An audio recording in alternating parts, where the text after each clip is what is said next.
So I am in conversation tonight, this October 2024, with Sri Dharma Pravartaka Acharya, scholar, philosopher, guru, founder of the International Sanatana Dharma Society, and someone I actually hold in very high esteem.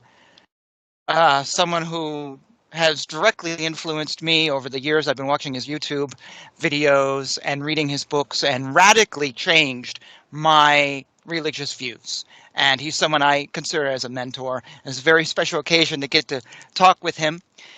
He radically changed my views, and that's also the name of the book we're going to be discussing tonight. Radical Universalism. Are all religions the same? And so our theme tonight is this subtitle: Are all religions the same? And all of us who study religion, whether it's from yesterday or 30 years ago or whenever, that question comes up a lot. We see it all the time, sometimes in a good context, sometimes in a critical context of people trying to debunk religions. Other times it's just folks looking for their own personal growth and asking this question. And also questions a lot like it, such as, are all religions one? Are all religions equal?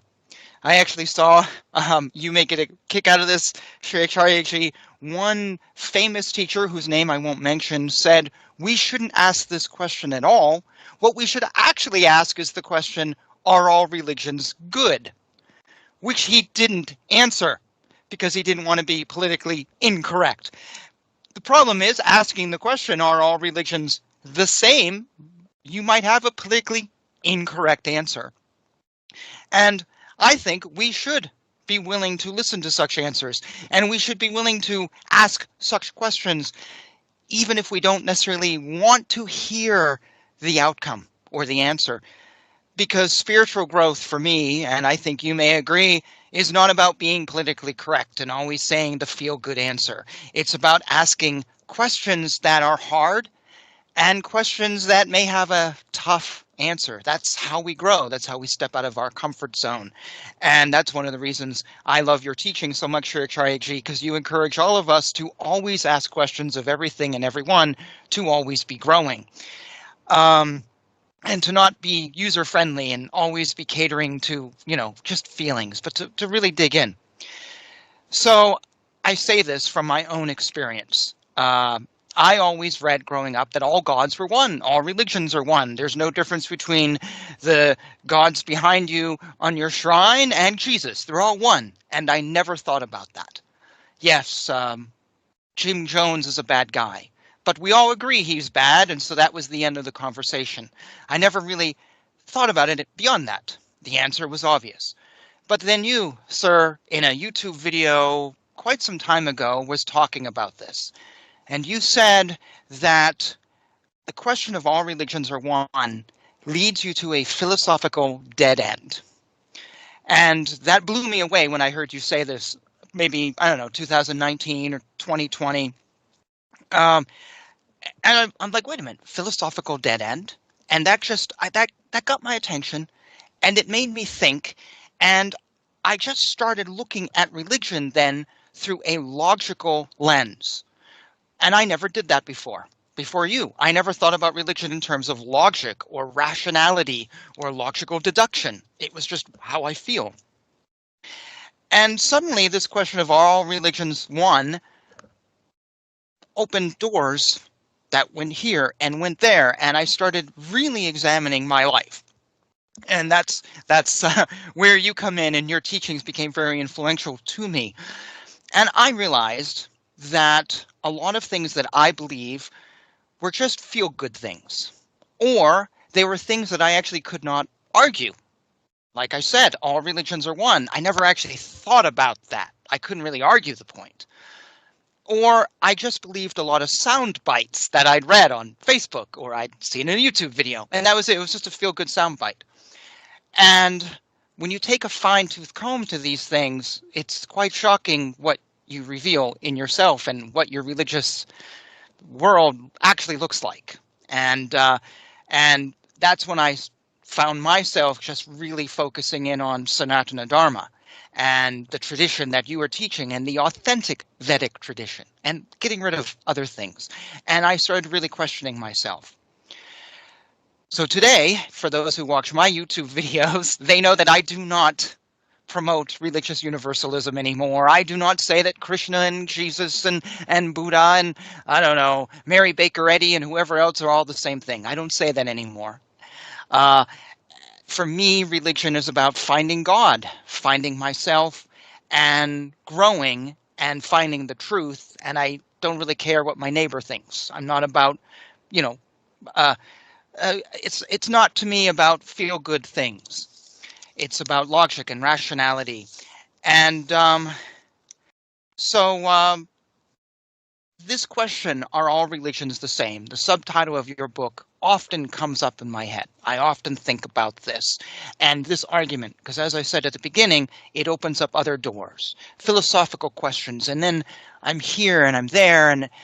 And quite honestly, your teachings in this book are like just my mind explodes with questions I never asked myself and getting rid of assumptions I had.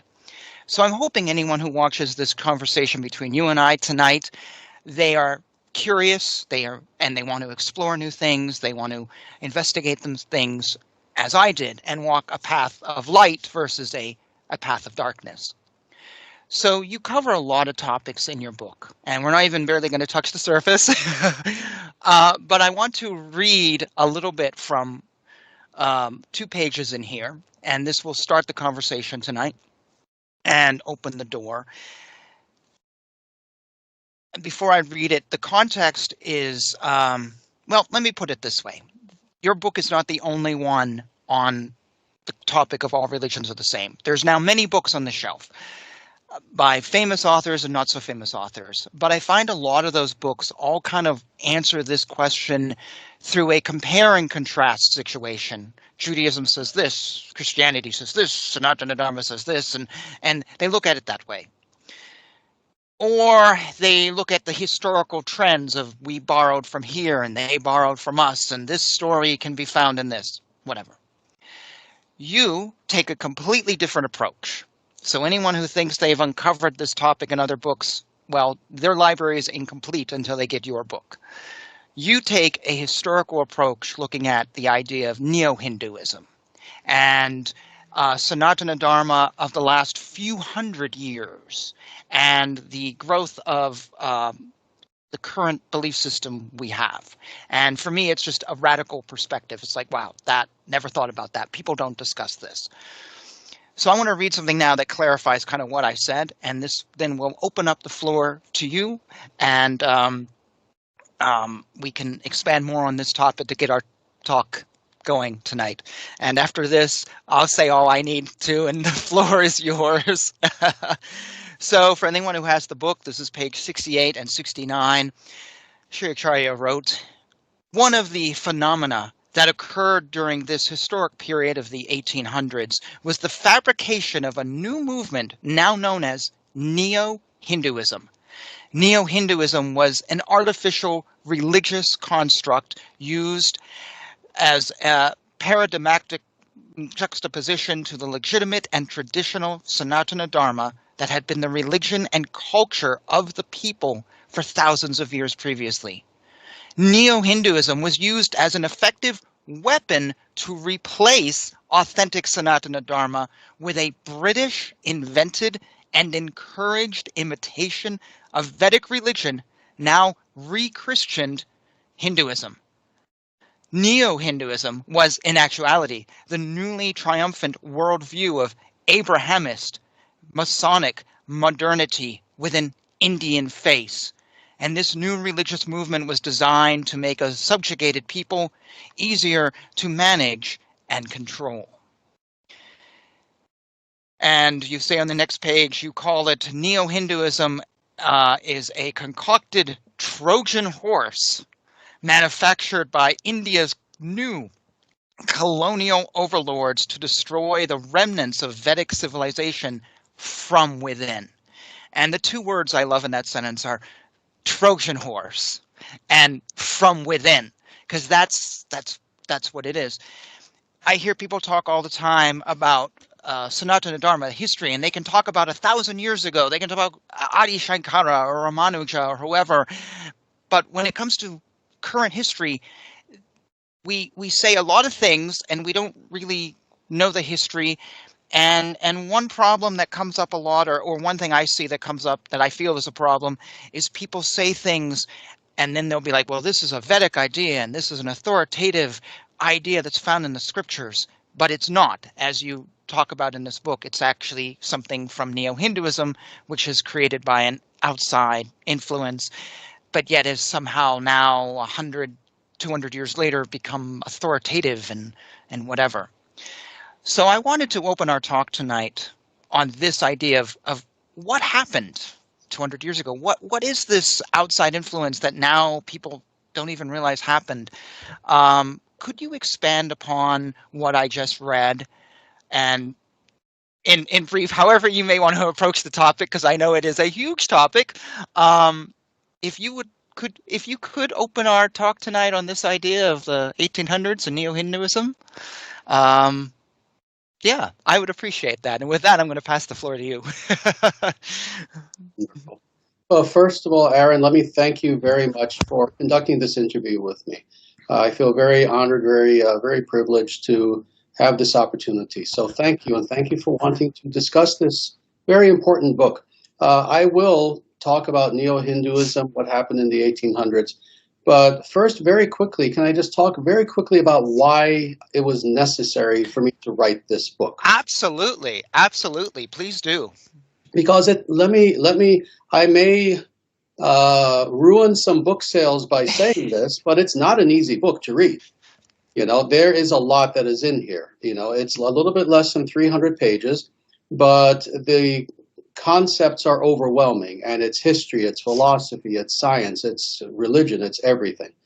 But the reason why it was important to write this book was precisely because, myself as someone who, I first encountered Sanatana Dharma when I was about 10 years old, when I first read the Bhagavad Gita.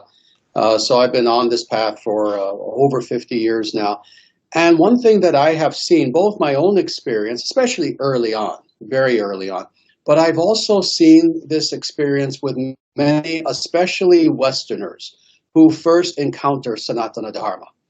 If they have any intelligence or sensitivity whatsoever, they very quickly see that there are two things that are presented to them that really are not connected. On the one hand, they will encounter the actual tradition. And what does that mean? The scriptures, the Vedic scriptures, the Bhagavad Gita, the Upanishads, the Brahma Sutras, all of these myriad scriptures.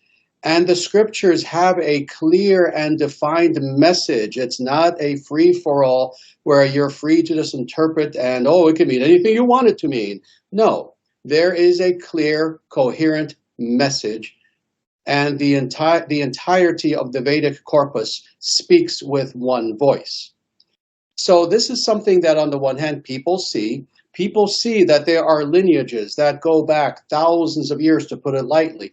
They see that there are powerful practices that weren't made up, but that also have been there forever, etc. In other words, on the one hand, they see the actual tradition of Sanatana Dharma. But unfortunately, and again, especially for Westerners, they'll also see something else.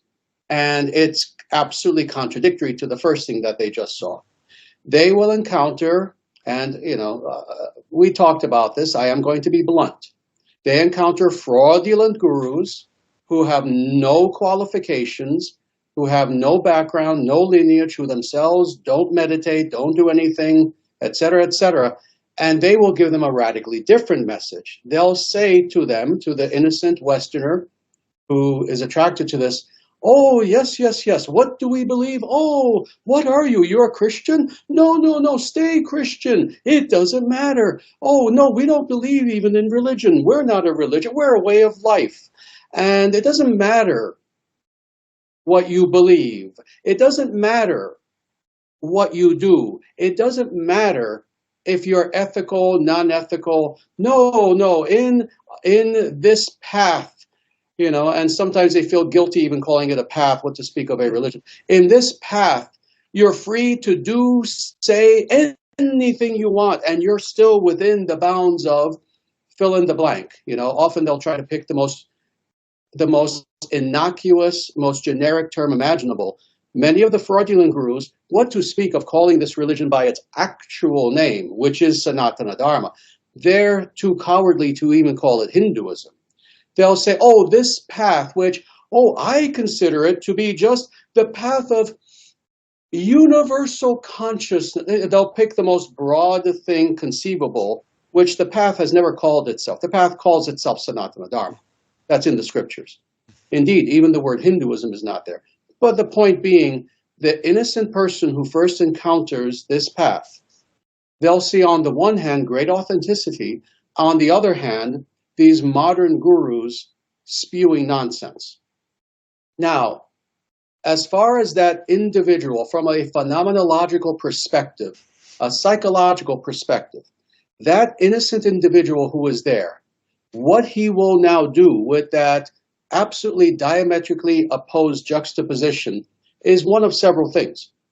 Either, if he is sadly, he or she, not very intelligent, as you were saying a short time ago, that is, they base all their so-called spirituality, so-called, on pure emotion. They're a new age individual, and all they care about is, just as long as it makes me feel good emotionally, that's all that matters. If that's who they are, then they will accept everything that fraudulent guru is telling them. What? Oh, this sounds so tolerant, this sounds so nice, etc., etc. Which, tolerance is a good thing. Sanatana Dharma is the most intelligently tolerant religion on earth, but not so tolerant to the point where your mind is so open that your brain falls out. We also have philosophy.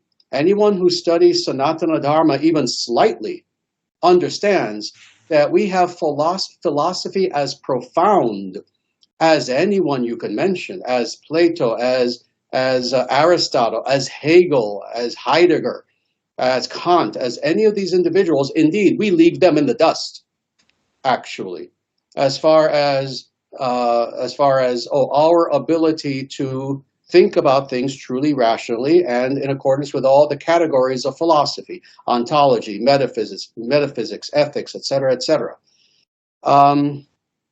So this will be one person. They're not very intelligent. Everything is just touchy-feely for them. They will just eat this all up, what the fraudulent guru is saying. Or if that innocent Westerner is someone who is truly philosophically inclined, again, with everything that truly means, academically, in every way, not just, oh, my philosophy is I like chocolate ice cream. No, not pop philosophy. Actual philosophy, being able to think in a categorical way, being able to do propositional analysis. That being the case, they will immediately run toward the authentic part of what is Sanatana Dharma. And this is the thing. If an intelligent person does indeed do that, that is, they embrace the authentic Sanatana Dharma, they will have everything that their soul has been looking for, as far as intellectual answers, as far as experiential ability to truly feel, know the presence of God, etc. They'll have everything. So this was the problem, was that I saw this all my life, that people were always confused. Oh, I should speak about the third category of person. That is a person who just throws his hands up in the air and what is this? This is telling me what these modern gurus are telling me one thing, the scriptures are telling me another thing. What is this? And they just end up, becoming a born-again Baptist or whatever. They join some other religions. They say this is too confusing.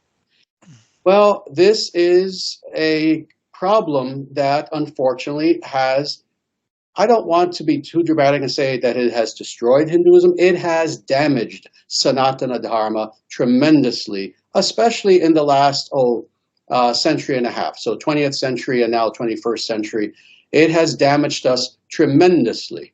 And to cut to the chase, this is why Sanatana Dharma, more so than any other religion on the face of the earth, is a laughingstock. And we know this. You are a follower of Sanatana Dharma. I am too. 50 plus years I've been on this path, and in more orthodox a way than practically any human being on earth. Sanatana Dharma is today a laughingstock. When people think of Hinduism, they think of silly things. They think of New Age people. They think of yogis on beds of nails. They think of fraudulent gurus just making money. The word guru is a dirty word. When you hear the word guru, it means a fake teacher. Imagine if you took rabbi or pastor or imam and you made that synonymous with fake spiritual teacher. You couldn't. But guru, oh yes, a computer guru, a whatever guru. How unfortunate. So today's Sanatana Dharma is not taken seriously, and the reason why is something that arose first externally, but then internally. But we'll get to that in a second. So this is why I wrote this. I wrote it initially as a very long philosophical essay. I forget the year, maybe 2003, roughly, something like that. It was read by hundreds of thousands of people because it immediately went online and it was on about 100 websites, the full thing, about 40 pages. Then it became a book, 2006, I believe, something like that, Voice of India. And at that point, the guesstimates from the publisher and others is that over 1 million people have read Radical Universalism. That was as of years ago, actually. Now it's been more than that. And then finally, I decided, all right, time to expand this because it was a short book. Yeah, originally the book, the original edition was maybe 70 pages. This is 200 something pages, so it's like three times bigger at least. Mm-hmm. And again, as far as the crux of the issue, the book discusses two things. It discusses Radical Universalism, that is this propositional statement. All religions are the same. Is that true? Is that not true? It examines that. But it also talks about the all-important background from whence that idea arose. And that's almost more important, actually. Because truthfully, I know you know this. Anyone with an IQ above 60 knows this. As far as the question, are all religions the same? Anyone with any intelligence knows, of course not. So that was the easy part to deal with, but I still tear that apart through propositional analysis in about 15 different ways, using syllogism, using true logic. But more important, almost, is the question: where did this come from? What a truly stupid idea! We know nothing is the same in this world. Are politics the same? Imagine for people who are out there who they think they know something about politics and they're really fanatical. Trump is the devil. Trump is our savior. All right. If you were to say the same thing to such people, well, don't you understand? Politics are all the same. It doesn't matter what you... That would not work. No one would agree with that. Indeed, the Radical Universalists, even people who would say all religions are the same, if you were to try that with them with politics, they would jump down your throat. Nothing is the same. There is distinction between all things. But, we'll get to the arguments against Radical Universalism later. Again, the swamp from which Radical Universalism arose is this historical phenomenon known as Neo-Hinduism. And I need to make this clear. I by no means created this term. This is an academic term. Indeed, all academicians make this distinction, that Sanatana Dharma previous to about 200 years ago versus how it has been expressed for the last 200 years are radically distinct. Every scholar knows this. Any professor of religious studies, you give them the term, professor, have you heard this term, Neo-Hinduism? Oh, yes, and they'll explain what it means. They'll explain exactly what it means in the same way that I do in this book. So this is a very true phenomenon. Now, what is it? First, let's talk about what is it, and yes, how it arose, what its history was, etc., etc. First, again, previous to approximately 200 years ago, the world of Sanatana Dharma, the Sanatana Dharma community, while there were always distinctions, there were always some divisions theologically, etc., etc., when it came to the basics, there was absolute agreement. In the same way that you could say this about, Islam. There are certain things where, of course, are there some disagreements? Sure. But do they all agree that there is no God but Allah and Muhammad is his prophet and the new revelation is the Quran? Oh, they all agree. Well, in the same way, And it's sad that this will be a shock to some people. Even that this will be a shock to some people shows the problem. It is exactly the same with Sanatana Dharma as it is with every other religion. We have our foundational beliefs.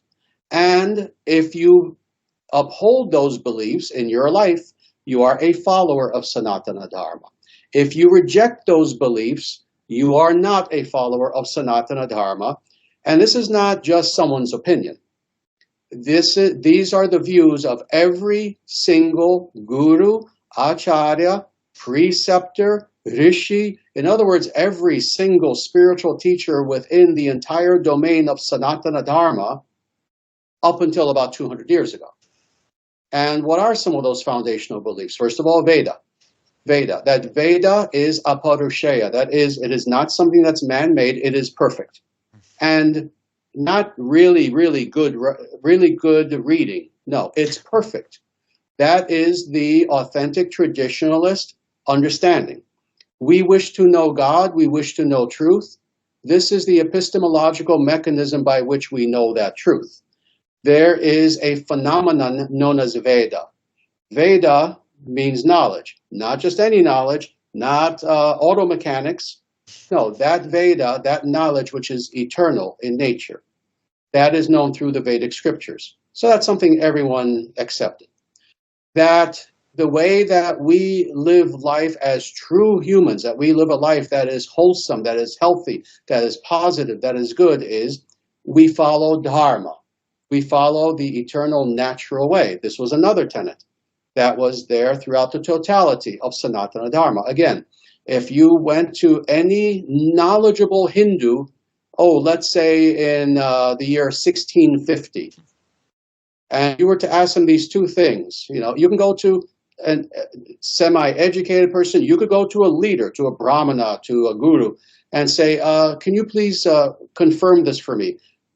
All of you people who follow Sanatana Dharma, you believe that the Vedic scriptures are the way of knowing truth, and that we must follow Dharma. That is, we must follow the natural law. If one does not follow Dharma, then they are going to have the opposite of all these good things, the opposite of health, the opposite of truth, etc. Is this what you believe? You could go to any Hindu guru, and I'm giving only two. There are hundreds of these things. They would say, oh, absolutely, that's what we believe. That was real Sanatana Dharma. Now, what began to happen was something called colonialism. And very specifically, British colonialism was very different from other forms of colonialism. Not that it matters, but just so people know why I know so much about history. I have a PhD in languages and cultures of Asia from University of Wisconsin-Madison. I've studied all of this. I know what I'm talking about when it comes to Hinduism, history, philosophy, theology, etc. I'm not some guy who watched a few YouTube videos and said, I'm an authority now. So even when it comes to this phenomenon known as colonialism, French colonialism was not like British colonialism. Spanish, Portuguese, etc. colonialisms were not like British colonialism. Don't want to go too deeply into this. We can, for the next hour, just talk about that alone. British colonialism... Or folks can just read your book. Yes. Much of everything that we're talking about is in the book, except in exquisite detail. British colonialism, unlike other forms of colonialism, had a mission. It was a globalist mission, first of all. And when you read that little snippet of mine, I mentioned Masonic. I'm not one of these conspiracy theories. No, Masonry, Freemasonry was foundational to British colonialism very specifically. Every scholar knows that. They've written about this, But why is this the case? The British at this time, that is, let's say 1700s, 1800s, 1900s, 20th century, etc. They had as their sacred mission the idea of creating not just global empire, a globalist empire. These were people who themselves, due to influences of several things, first of all, their own Christianity. Christianity itself is rather a universal doctrine. That's why, for example, the Catholic Church is, Catholic means universal, but also being influenced by Freemasonry, being influenced by the era of the Enlightenment. The British saw it as their mission, not just to conquer peoples, but indeed to bring about one world, a globalist empire. This being the case, when they first began to have a serious foothold in India, and we have to talk about India because indeed, India and Sanatana Dharma are very much tied. Maybe later, if you want to, we can talk about something else that's close to my heart, and that is that Sanatana Dharma is not Indian, but it's something that anyone can follow. Thus, you and myself, we're not Indian, but we're following it. But that's a different story. Yeah. The British saw something there in what they were encountering as Hinduism that they felt could serve their interests in bringing about a globalist empire, and not civilization, empire, an empire that they would control. As a result, of course, they immediately, very quickly, worked very hard to influence quote unquote Hindu. These individuals were not very knowledgeable about Hinduism. They weren't even that intelligent, but Hindu intellectuals. This was the case especially in Bengal, only because that's where the British Raj was headquartered, was in the state of Bengal, the region of Bengal at that time. This being the case, they went out of their way to influence these people. So what did they do? They sent in Christian missionaries, not just any Christian missionaries. Fundamentalist Christian missionaries? No, people are not aware of this. They didn't send in, snake handling, charismatic Christians. No, they sent in, interestingly, also universalistic missionaries. So they sent in people who were Unitarian Universalists. They sent in people who were Anglicans, but again, their idea of Christianity was also the idea of globalist empire. They were servants of the British Empire, etc. So they sent these people in. They also indeed sent in Masons. People are not aware of the influence of Freemasonry, especially in West Bengal, but throughout India. They immediately started opening up lodges and did everything they could to grab all of the intellectuals that were there. And to make a long story short, they attempted to start a movement. Not attempted, it was successful, but at the time it was an attempt. They wanted to start a movement that would subvert Hinduism from within in order to serve the greater interests globally of this globalist empire that was their dream for the future. Which, just as an aside, of course, their dream was successful. But that's another story, But in any case, what ended up happening was, indeed, they recruited many Hindu intellectuals, and they began a so-called reform movement within Sanatana Dharma. They tried to Christianize it, again, in a general sense. They tried to modernize it, and modernize meaning all of those elements that are recognized as the elements of modernity. What does that mean? That means radical egalitarianism. That means scientism. That means, again, globalism itself, etc. All these elements they tried to ingest, they tried to force into Sanatana Dharma. So to make a long story short, they were successful in that they recruited several intellectuals. Ram Mohan Roy was the first one of significance, and he did all of his work in the 1820s. Now, this is what's interesting. All of the individuals who you can name, and in Radical Universalism, I name them all. I give you their biographies. I quote from their books. I quote from their speeches. All of these were individuals who, while they claimed that they were proud Hindus, they hated Hinduism. They saw it as backward. In other words, they were a mirror reflection of these British overlords telling them what to do, what to think, what to say. You actually write in the book, Sri Acharyaji, that the goal of maybe Roy and others was to just make India a Christian nation. Yes. To eventually get rid of Hinduism completely. That was the goal among many of the Neo-Hindu leaders at the time. With Ram Mohan Roy specifically, he was basically a practicing Christian. He wrote a book called something like The Precepts of Jesus Christ, something like that. I can't remember the exact name. But he wrote a book in order to introduce the Hindu community to Christianity and convert them to Christianity. Keshub Chandra Sen was another person who came after him. This person was worse. This person learned Hebrew so that he could study the Old Testament perfectly. This was a person who dressed like an Old Testament prophet. This was a person who, this was the other thing. Like Abrahamism, these so-called Hindu leaders hated what they called idol worship. Of course, we know better. We don't call it idol worship. It's Murti worship. But when you see the writings of these so-called Hindu reformers, people who, some more knowledgeable Indian Hindus today, for example, they'll know these names of the people we're mentioning. When you see their writings, they rail against all this idolatry and all this heathenry. They literally use Christian missionary terminology to attack Hinduism. And in any case, to make a long story short, yes, these people were crypto Christians pretending to be Hindus, and this is the crux of the issue.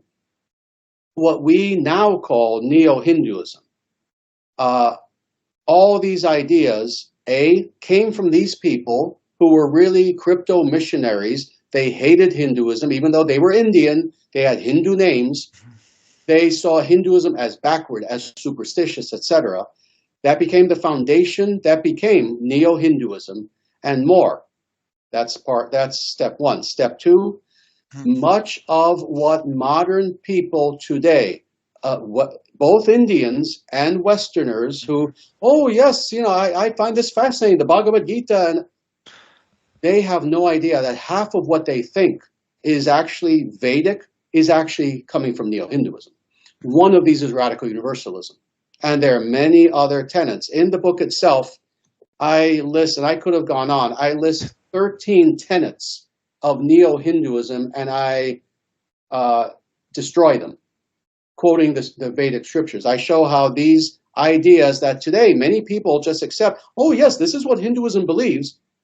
And I show, nope, this person said it 150 years ago. Nope, this person started this idea 200 years ago. And here's what the Vedic scriptures actually say, and they're the opposite. So, for example, I'll just give you a few very quick examples. I'm not going to go through all 13. And like I said, I could have done 100, but then it would have been a 700-page book. So again, Radical Universalism, this idea that all religions are the same. It does not matter which religion you follow. We're all trying to get to the top of the same mountain. It doesn't matter which path you take. One path to the top of the mountain. Yes, that's exactly the cover.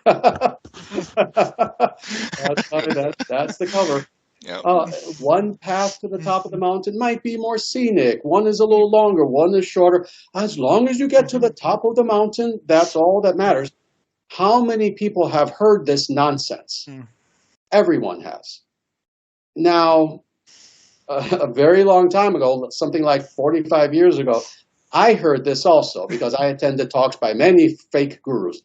And I began to think, well, wait a minute. Several things. Number one, what's on the top of the mountain? A. B, necessarily following A, who determines that? So we're all trying to get to the top of the same mountain. Really? What's on the top? All right, that's A. Let's determine that. B, once we've determined that, who decided that that's what we all desire? You see, and that's the problem. That's the first problem. The second problem is this. Having studied religion for all of my life, literally, and again, when I say study, I mean both personally and academically. I mean, it's not like I read a few books. I have a library of 3,000. I've studied religion all of my life. And one thing I've seen is that when you look at, forget the minor religions, so-called, even the so-called major religions, how many is that? It differs, the top 5, the top 10 religions. When you look objectively and philosophically at what their end goal is, what their soteriological end goal, what is their idea of salvation? Now, they're not just different. They're often diametrically opposed to one another. It's kind of like saying, what do you want for dinner? I want a veggie burger. I want a bulldozer. They're that diametrically opposed. They have nothing to do with each other. Now, this is the problem. Again, if you only have one mountain that somebody decides, oh, this is the goal that you're going to have now, whether you like it or not, what I've seen is that in actuality, there is not one mountain. Each religion is its own mountain. As, Yeah. as you say. Each religion is its own mountain. Mhm. Now, this is also the thing that's interesting, and I'm giving the briefest synopsis of this, just how I began thinking about this, again, like 45 years ago. This is the problem, and this is especially appealing indeed to the more new age, more wishy-washy, emotional sort of person out there. Now, what I'm about to say. If an individual were to try to come back and say, well, but I know we all have our different opinions, but we should all be trying to achieve this one idea of oneness, of this, of that. This is the difficulty, is that in your attempt to pretend that you're tolerant, you are trying to force people to value your goals that they don't want.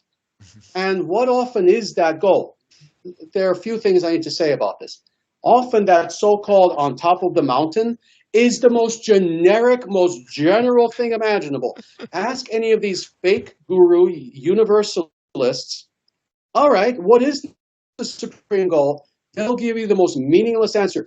Oh, when you get to the top of the mountain, I've heard so many of these frauds, I can imitate them quite well.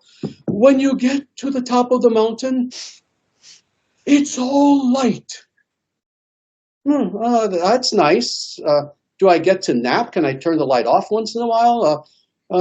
Oh, it's all love. Oh, all right, that's a little better. Let's have a nice little discussion and discuss what is the nature of love and what you mean by love. Because I can guarantee with your harem of disciples who you sleep with, I don't think you understand what love really means. So you see the problem. There's always one person choosing what is at the top of that mountain, and it's always generic. So this is a problem. This is just as a personal aside. I could never stand generic answers in spirituality. I read the Bhagavad Gita when I was 10 years old, and I read it for one reason. I wanted to know God, and I wanted to know God perfectly. I wanted to know that which is the source of all reality, and not with vagueness, but with as much specificity as possible. Why? Because you're talking about the most important topic in creation. Why not have specificity? Why be so vague? I didn't want vagueness. Anyone who's sincere does not want a vague answer. Oh, what is the nature of God? God is great. Oh, all right, nice. I kind of had deduced that already, but I want specificity. I wouldn't be seeking God if God were kind of mediocre. All right, no, not general answers. Whenever we're speaking to a spiritual teacher and they give us the most generic, general, meaningless, amorphous answers, that means that person knows less than zero. So yeah, this is the difficulty. So this whole idea of the top of the mountain, again, who is choosing this? Who is choosing? And more, this gets to the second part of what I was just speaking of. When it comes to tolerance, the idea of tolerance, okay, this person, whoever it is, chooses, oh, on top of the mountain is light. All right. What if I am a Christian and I want to meet Jesus on the top of that mountain? No, the light is nice. To me, Jesus is the light. You see, I want Jesus. What if I am a Buddhist? And you know what I want at the top of the mountain? Shunyata, nothingness. What if I am, and you see how this goes, the Jaina, very few people know about Jainism. The Jaina is seeking essentially a committee of liberated beings. That is what is considered to be the highest for the Jainas. So what do they want? They want to go to the top of the mountain, and there is a committee of Tirthankaras, of liberated beings who they can now commune with. And on and on and on and on. Each person wants something different. Now, this is the thing. You, the radical universalist, also tolerant, no, on the top of the mountain is all light. What are you going to tell the Christian? Sorry, Christian, no Jesus for you. Sorry, Muslim, no Allah for you. So it is a radical intolerance in the name of tolerance. It is, in fact, a bigotry. Radical universalists, in their attempt to be so-called tolerant, but brainlessly so, what they end up doing is they become theological dictators. They dictate that all religions are one. What if my religion says all religions are not one? Which is actually what every religion says, including Sanatana Dharma. Again, this idea of radical universalism is 200 years old. But again, you see the problem is that philosophically, the self-contradictions within this statement that all religions are the same destroys itself. And it should destroy itself. It should be destroyed because indeed it leads to an intolerance. This is the last thing I'm going to say in case you have a question or something. Radical universalism, in a failed attempt to transcend religions, became its own religion.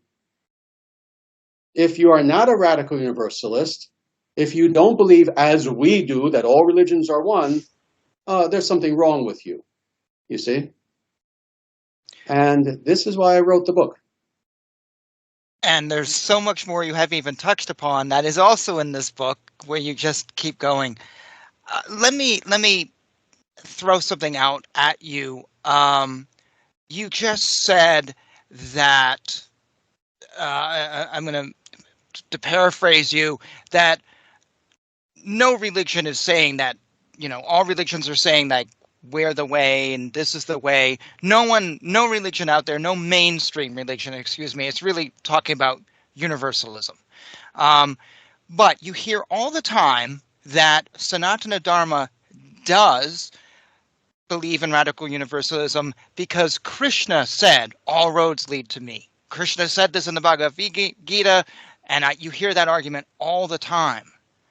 So I personally believe that is a misrepresentation and a mistranslation, but would you like to respond to that? You know the argument that you've seen this argument as many times as I have and a million times more, and everyone focuses on that one comment by Krishna. Could you debunk that? Very easily. His statement is an ontological one, not a soteriological one. In other words, he makes that statement, and yes, it is mistranslated. It's not. He doesn't say literally that all roads lead to him. No, he is making an ontological statement about his own nature. What he's saying is, I am God. It doesn't matter what religion you think that you're following. I still am God. That's what he's saying. It's an ontological statement. How do we know this? Because in other places in the Bhagavad Gita, he makes it very clear. He says, if you worship the devas, the demigods, you go to the devas. If you worship ghosts and spirits, you go to the ghosts and spirits. If you worship the ancestors, you go to the ancestors. But if you worship me, God, you come to me. So indeed, he makes it very clear that no, all paths are not the same. In this one verse that you mentioned, he's not talking about paths. He's talking about himself. He's trying to make it clear that he is above all things and that ultimately, whatever an individual is doing, whatever path, forget about religious paths. Any path that a person is following in life, any karmic trajectory that a person is following, ultimately, when they achieve liberation, they come to Krishna, they come to God. So why is this the case? Because Krishna is that being who is the source of all reality. So you see, he's making an ontological statement. In other words, he's speaking about his own nature, transcending all things, being the center of all reality. But again, in other places, he does speak about specifically paths of soteriological paths that people would follow in different religions. And he makes it very clear that they're distinct. If you do this, you go there. If you do this, you go there. If you do this, you go there. If you want to know me, the supreme Godhead, then you come to me. So again, he makes it very clear. Yeah, there are only a few verses that these people quote. where they try to pretend that, oh, you see, in the Vedic scriptures, there's one in the Rig Veda, for example. Oh, you see, it says it here in the book. I take these few quotes that they have, and I know Sanskrit exceedingly well. I do an analysis of them, and I show that no, that's not actually what these verses are saying. These individuals are lying. I've always found it kind of interesting. People say, well, Krishna said this, and therefore that is a key belief of Sanatana Dharma. But for a key belief, you don't find it anywhere else. You know, I'm currently reading the Upanishads, and you don't see religious universalism talked about there. It's not talked about in the Srimad Bhagavatam. You don't see it elsewhere. So the whole argument is it's uneducated for me. I can tell you, there are three verses. Yeah, three. Well, first of all, let me back up. Do we understand how large the big scriptures are? It's not like the Bible, it's not like a few books. It's not the Quran, which is tiny. We're talking about a library of scriptures that would take a person, if you read 8 hours a day, it would take a third of your life to read them all. In all of that, they glommed onto three verses from that library. And again, I look at those verses and looking, not opinion, I translate the Sanskrit word for word, and I explain exactly what the verses are actually saying. They do not support radical universalism in any way whatsoever. Speaking of deities, would you mind doing something for me? Would you, for those who are watching this, would you please tell me and them who are the deities over your shoulder on your shrine behind you? Yes, absolutely. Well, first of all, I'm speaking to you from our temple of the International Sanatana Dharma Society. This is our headquarters. And behind me is, collectively, both of these murtis, Sriman Narayana. So on my right, so right here, this is what often would be called Vishnu or Narayana. And then on my left is Lakshmi Devi, also known as Sriman. So to refer to them together, you say Sriman Narayana. And indeed, it's interesting. In Sanatana Dharma, the feminine comes first. I wrote an entire book about this called The Shakti Principle that goes very deeply into the metaphysics of why that's the case, and it has absolutely zero to do with feminism. It has to do with metaphysics, actually. But indeed, this is who this is. They are considered to be, while on the one hand, functionally distinct, and thus you can see two beings, in actuality, they're one. And, one in the true sense of that term, not a New Age sense. They are a divine moiety, what is called. So in other words, they are two aspects of one being. So it's interesting, I've said this many times, and I've never had even an unserious, what to speak of a serious Hindu leader, try to refute me on this. In Sanatana Dharma, we believe that the ultimate Godhead is indeed a dual being. Just like in Christianity, you have Trinity. You have Father, Son, and the Holy Spirit, Holy Ghost if you're Catholic. But then in Sanatana Dharma, interestingly, is God one? Oh, of course, just like in Christianity. But at the same time, God is God, Goddess. There is the masculine and the feminine form, and they are non-distinct.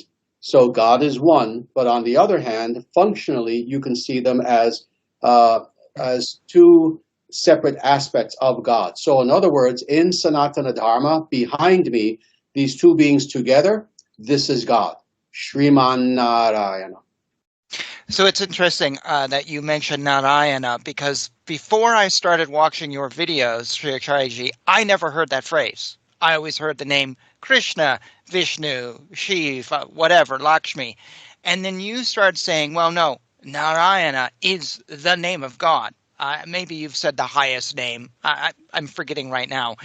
And I was like, okay, that's interesting. So I started saying that in all my videos. I often open them with Om Namo Narayana. Well, when I started reading the Upanishads, and I've read 75 of the 108, I started seeing validation for your statement.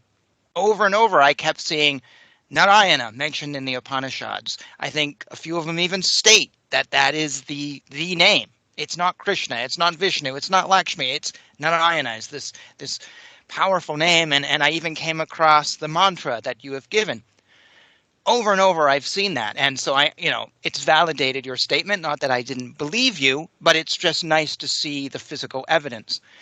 Which, going back to our main thesis tonight, it's ironic because Narayana comes up over and over and over and over again. But yet this idea of radical universalism, 73 Upanishads down and I haven't seen it. Half the Srimad Bhagavatam and I haven't seen it. I've read a little bit of the Rig Veda, haven't seen it. But yet people hold that up. That's the truth. Radical universalism's the truth, but you have no evidence for it. And ironically, we never talk about Sriman Narayana, that word, but yet that is over. We see that over and over and over again. I think it really goes to show how folks are not well read in the scriptures and maybe not well educated and maybe listen to too much of these, I call them do-it-yourself gurus. I think you've called them the LA gurus, basically speaking gibberish. And God is love and God is great, which is really meaningless. And so I'm just tying what you just said about Narayana. We have so much evidence for that, but yet what you were talking about earlier, there's just no evidence for it other than 200 years ago with Roy or these others. You wrote in your book something kind of interesting.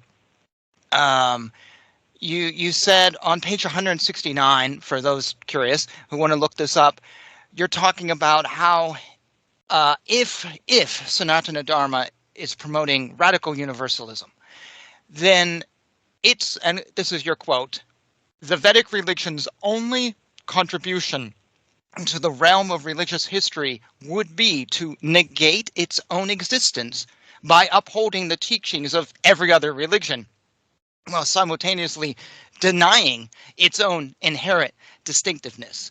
And this comes in a chapter where you discuss the fact where if we're all about radical universalism, if all religions are one, we actually are hurting ourselves. We're ruining what makes us unique. We're actually I don't know what the right word is right now, but why even have all the religions? We're kind of shooting our own foot, for lack of a better phrase. So you touched on that a little bit earlier. If you wanted to expand on that now, for my sake. Sure, definitely. Please. Well, yeah, again, there is no other real religion. And again, I need to make this distinction. Are there some modern cults, the Baha'is, etc.? Oh, sure. No, real religions, meaning ancient, thousands of years old, that have ruled over nations and created vast theology, etc. There is no real religion upon the face of the earth that upholds radical universalism. This is this is how the logic plays out.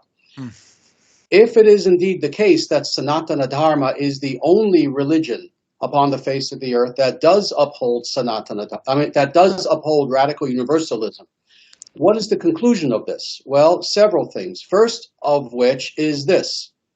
All right, and I do lay this out in logical syllogism in the book. All right, no other religion understands the truth of radical universalism. Oh, but wait, Sanatana Dharma is the only religion that understands the truth of radical universalism. What is the conclusion?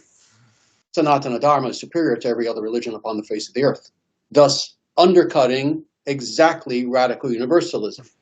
Every other religion should submit to Sanatana Dharma because only we have the truth that all religions are one. You see, and that's one problem. The other problem is this, and that is the problem of self-negation of a religion, of a culture, of indeed a people. Because what is a religion? What is a religion? What is a religious culture? It's a people.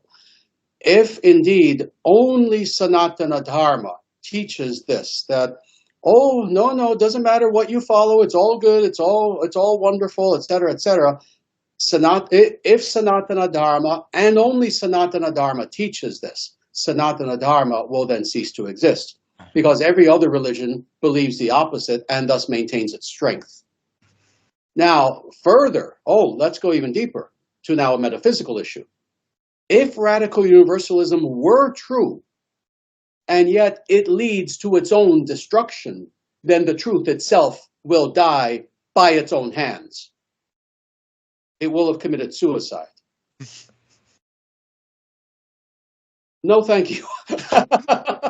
This is not something that is logical, that is reasonable, that is common sense, that is attractive, that makes any sense in any way whatsoever. Why would someone want to follow something that is so self-negating to the point Hmm. where it leads to nothing? It leads to nothing, of course, we know, because it is nothing. This idea, this statement, all religions are the same, leads to nothing. It is a false statement. It is like saying, "Oh, the other day I drew a square circle." You can say the sentence, but it's nonsensical. You can say, "Oh, yeah, my brother is a married bachelor." Uh, you made mouth noises. You constructed a sentence that is devoid of meaning. There's no such thing as a married bachelor. You're either married or you're a bachelor, etc. So in the same way, this statement that, oh, all religions are one, all religions are the same, in the same way, it self-destructs because of its illogicality, and let me just state it, because of its utter stupidity. It is a stupid statement. It's this kind of statement a 5-year-old would make, and even then, not intelligent 5-year-olds. Because interestingly, children are capable of seeing distinction. It's only when a person takes too much drugs and they become a new age guru that they lose that ability that even a child has. You go back to what I said at the beginning, introducing the talk, where you're echoing things I've heard you say in other videos a long time ago. That rationality you're speaking of blew my mind apart. Like I said at the beginning, I never thought of religion in terms of rational deduction, um, epistemology, and coming to a conclusion. I just would take it at face value. It felt good, and I'd move on to this crystal or that tarot card or that chant, and you just mix it all up, and you pray to Jesus and Krishna at the same time, and you don't think about it. And I always encourage people now on my show, on my YouTube stuff, to think rationally. My argument is, and maybe you disagree, and if you do, please say so. But I've kind of come to the opinion that you hear in Christian circles a lot. Folks like Ray Comfort and evangelists have made a living out of this argument that when you look around the world is perfect and the world is logical and everything makes sense. And according to the Christians who say this, that means that there's a God. That's their evidence that there's a God, because everything is just perfect. Okay, I'll agree with them for the sake of this. If that is so, if the world is perfect, why then would God have a religion that doesn't make sense, that is illogical, that leads us down to, as you said, a dead end that destroys itself? That doesn't make sense to me. Why create a logical world and then have a religion that just doesn't make sense? And so I always say that Sanatana Dharma, for example, is a very logical and rational religion. But as you said at the beginning of the show, there's many people who just look at it, they throw their hands up, and they run away confused. They go to a different thing because it's too much. Because the thing is with Sanatana Dharma, you can't digest it in one day. You can't read every scripture overnight or on the weekend, and you can't just read the Bhagavad Gita and go, oh, I know everything now. It's like school. You have to learn, and we all grow, and you grew, and every single one of us grows, and we learn more and more. And people don't have the time or the energy, or they hear some guru that just seems to give them the nice answers and they go with it. And then they end up in this place that's illogical and irrational. And I don't know. That's just become one of my pet peeves, is these illogical and irrational statements. No, God didn't create an illogical, irrational, universalist religion we're supposed to follow. I mean, that's just my opinion. There Oh, might be some philosophical problems with it, but that's kind of the view I've come to. oh, I not only agree 100%, but what you say is actually historically 100% true. Hmm. This idea, it's maddening. This is an idea that modern so-called spiritual people, and who are these people? Can we be blunt?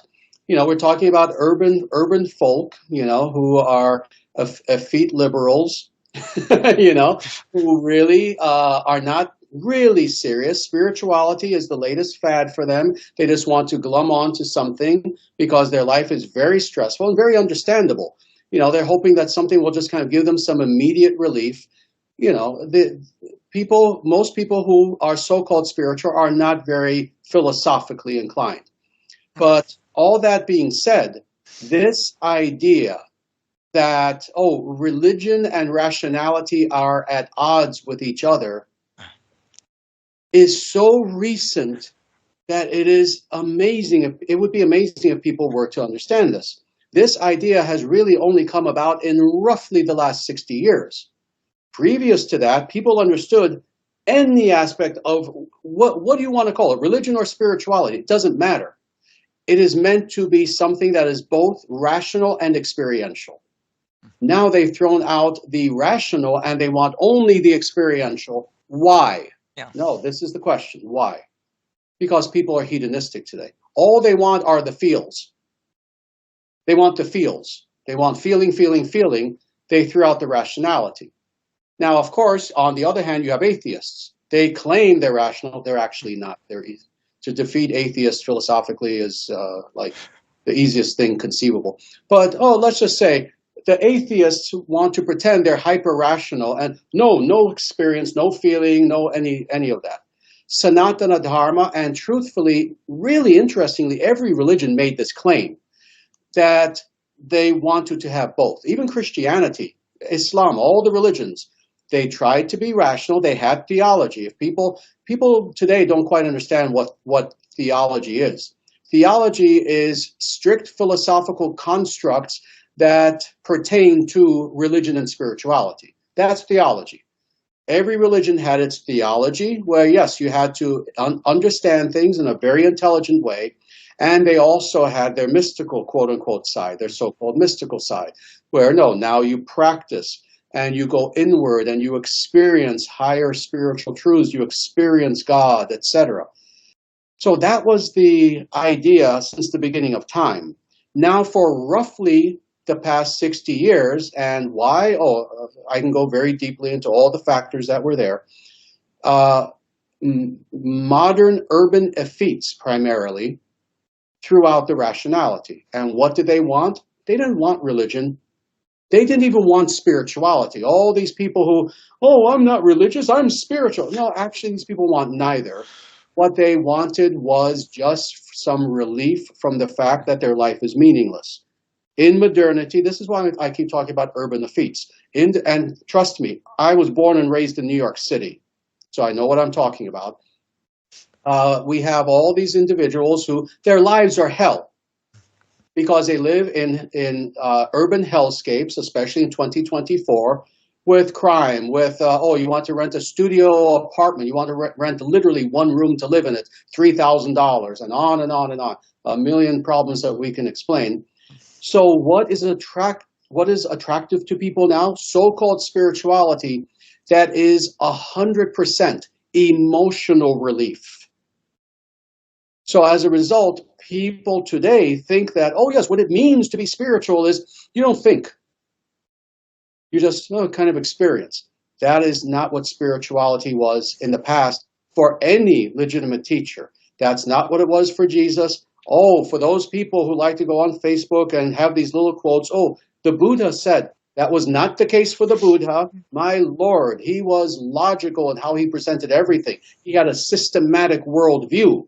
I know, I've studied it. I've studied the Pali literature. He had a systematic philosophical worldview. Tao Te Ching, they don't understand how the Tao Te Ching is not just quote unquote mystical. There is an inherent logic and philosophical construct that is there, and on and on and on. So what does it mean to practice true religion or spirituality? Again, whatever makes the person comfortable, whichever of those words.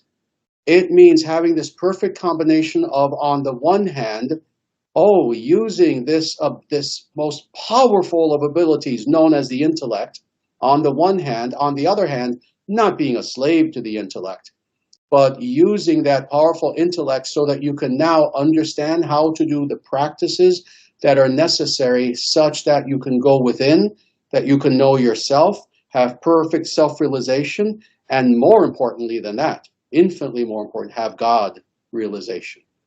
That's the whole point of religion and spirituality.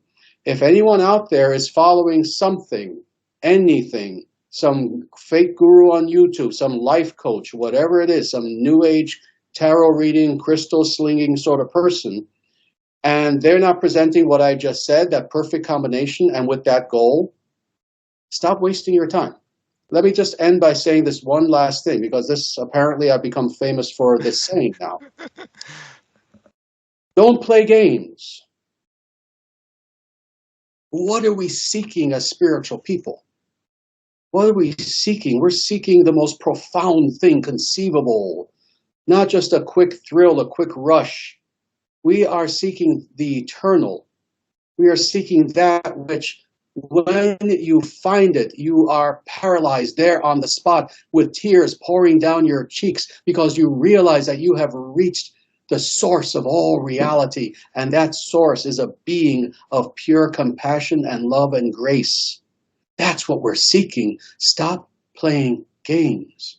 If you claim to be a spiritual person and getting sidetracked by minuscule, unimportant little issues and little things. Oh, well, this kind of relieved my tension a little bit today until tomorrow. This kind of gave me a happy feeling about myself. Oh, I guess I have some worth.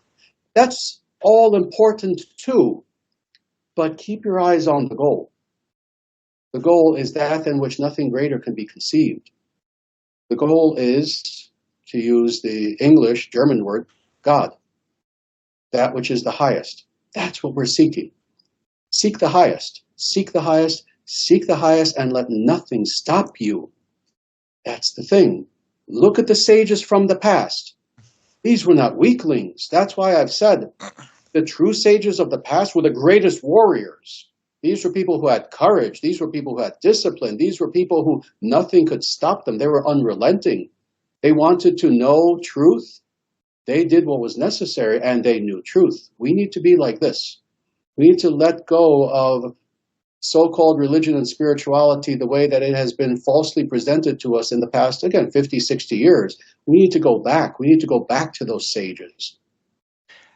So it's interesting you would mention them because I just thought of, while you were talking, Adi Shankara.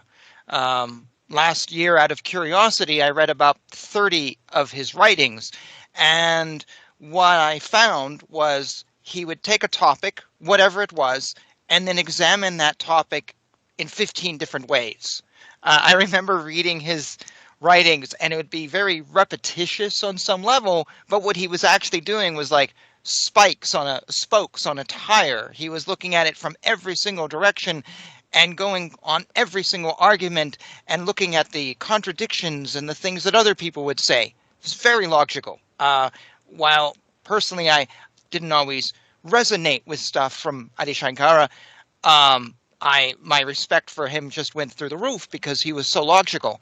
Then you turn today to whatever run-of-the-mill wannabe millionaire guru you find, and it's like they can't even stay on one topic long enough to give you anything of any depth. I want to ask, to bring our talk to a close tonight, I want to ask sort of a down-to-earth question. We've been talking a lot of ideas, some history, and I can never thank you enough for all you've shared tonight. I don't have the words. Someday I'll tell you in person, face to face, how much I appreciate this and how much I look up to you. And but I want to ask, for those people who maybe they were with a guru, someone who threw out something, and they know that's not right, or maybe they've studied like the Americanized yoga, and they're like, no, I want more, or they want to go that step. They know what they've learned is sort of gibberishy, or it doesn't make sense, or there's a feeling inside of them that just tells them it's the wrong path, and they want to know Sanatana Dharma. They not want to know what it really is. They want to help keep it alive, to make sure it's not an endangered species. They don't want this Neo-Hinduism thing. What would you tell them? Where should somebody go? What should they seek? What is your advice to someone looking for the truth? essentially. Very good. Yes, I can definitely address that. Let me first start with this being very broad and then get more Mm, mm, specific.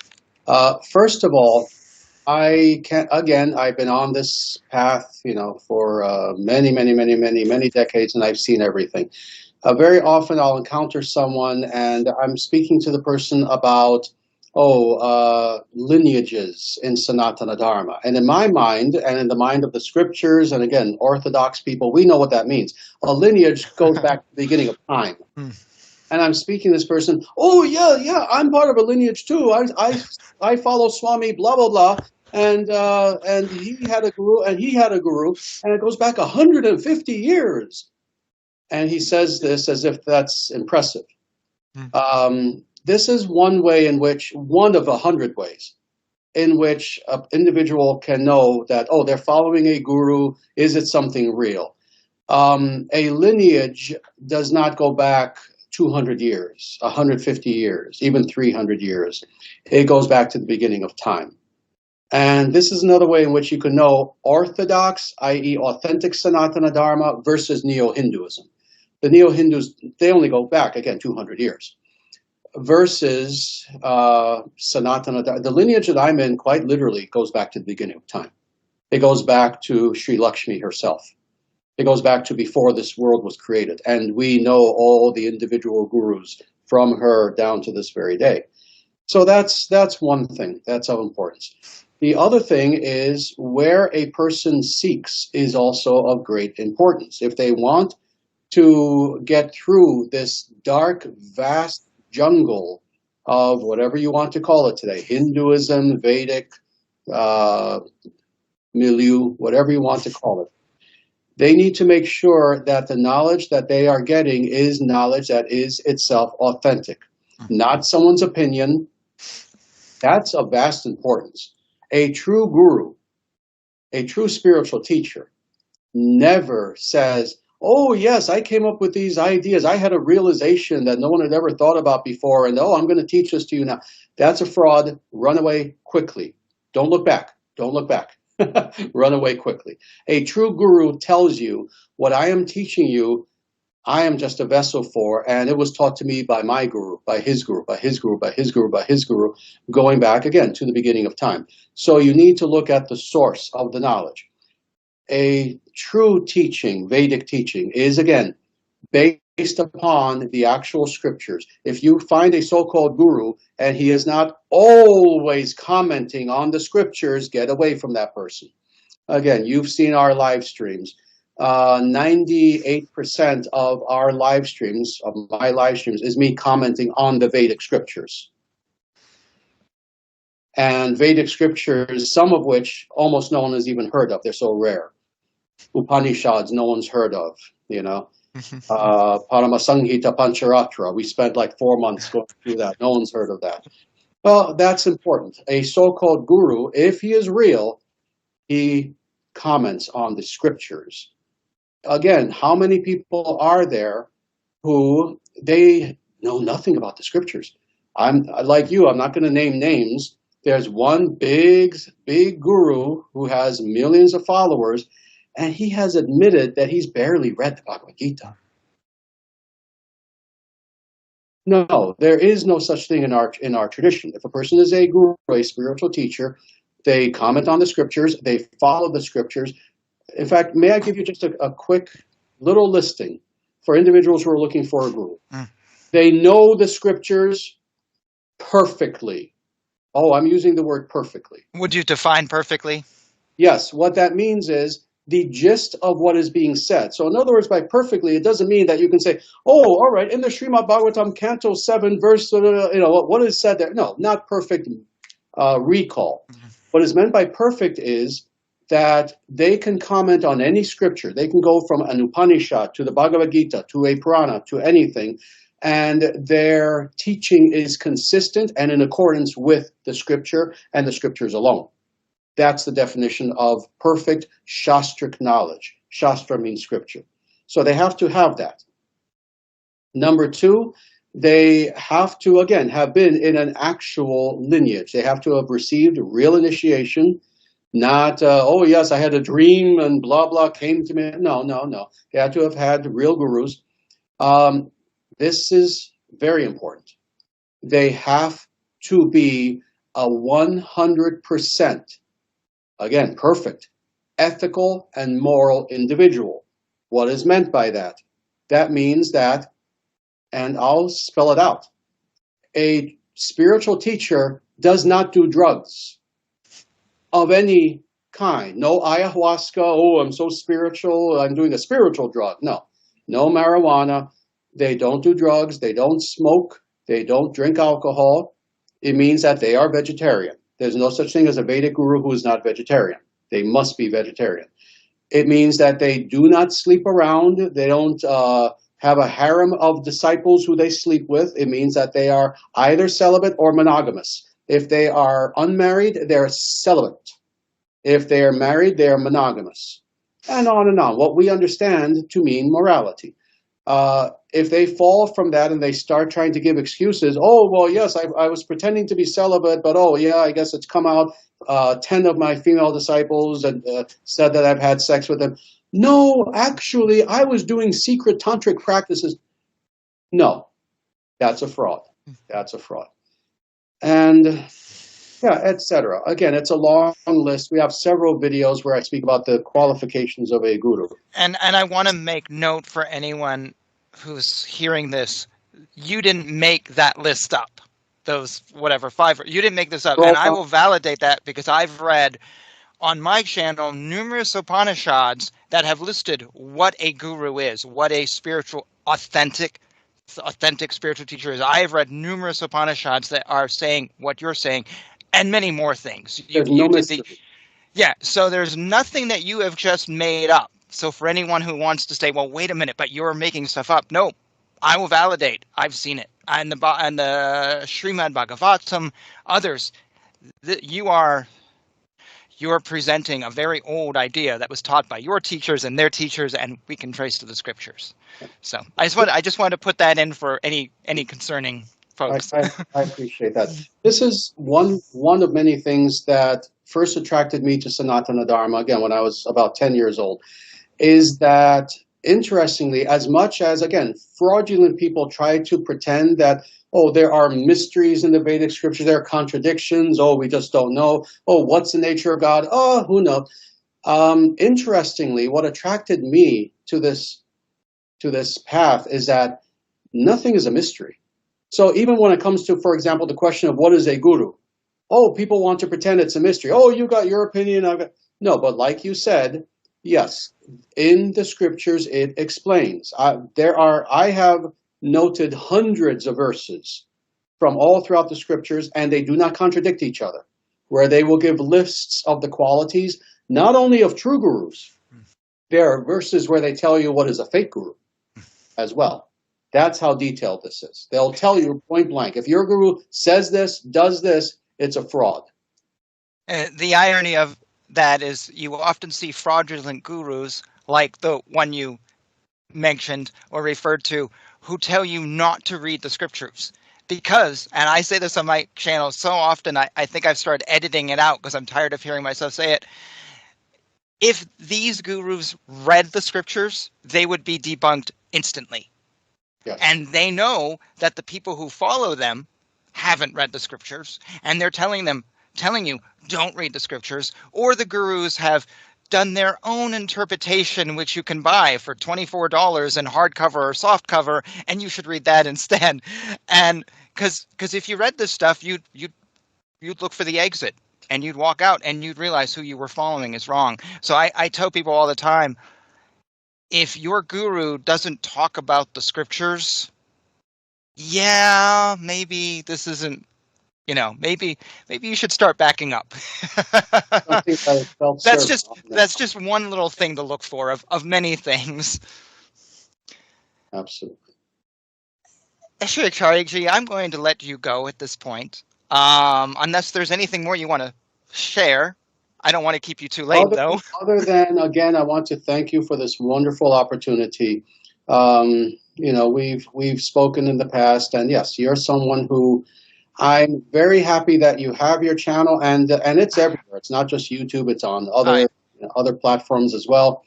I'm very happy that you have this channel because from the first moment that we spoke, I immediately was struck by your sincerity. And sincerity is not a feeling. Sincerity means that you want to know the truth regardless of anything, regardless of if is it popular or anything. You just want to know the truth. Yeah, I don't care about making friends or gaining subscribers. And I told you before, and I'll say it again, I want everyone to fulfill their goal and to live their fullest life. And for me, that means doing what God may have in store for you, or following your destiny, if one believes that, or your fate. I want everyone to live their life fully. And as I said to you recently, living your life fully doesn't mean watching TV for 8 hours a day and watching porn. That's God didn't put you here to do that. While that may sound fun, there's more to life than that. And as since I was born, I've always been like this. I want people to live. And so my channel is just a way of telling folks that there is great things out there, and don't give up. Don't turn on the TV and tune out. Just go for it. And if something is hard, that's okay. You'll be a better person for conquering that. That's all it is. And I get to share your message with others because you've been influential to me, and I know for a fact you've been influential to many people. And with that, I want to say a big shout out to your students who are in the room listening to this right now. I really appreciate you all hanging out for this past hour and a half. So thank you very much to all of you there who I can't see, but just a big shout out. Very quickly, everyone. Jaya Sriman Narayana. Jaya Sriman Narayana. Thank you so much. I'll say that in person someday. Sri Acharyaji, I'm going to let you go. I'm going to say thank you from the bottom of my heart for doing this with me and sharing. And folks should check out your book, Radical Universalism. And I'll say right now, as you said, it's just over 200 pages. You can read it in a couple weeks. It's not going to bog you down. It's not super textbookish. It's not mind-boggling. It's something that you can digest very easily. It's on Amazon. It's probably in other places out there. Check it out. And also, I've read 4 of your other books, and I would recommend folks to check those out too. If you don't know who Sri Acharyaji is, just amazing stuff, mind-blowing, and radical teachings. And again, I'll say I think Sri Acharyaji is one of the greatest gurus we have living with us today. So please take advantage of him. There is links down below to his website, to his YouTube channel, which I've been watching for 5 years now. So I highly recommend it. And I don't just say that to feed his ego or anyone else. I sincerely mean that this is a channel you need to be watching and you need to subscribe to hear more from him. So with that, I'm just going to say thank you so much for joining me. And until we speak again, I wish you all the best. And thank you. Thank you again. This was a wonderful experience. Namaste. Namaste.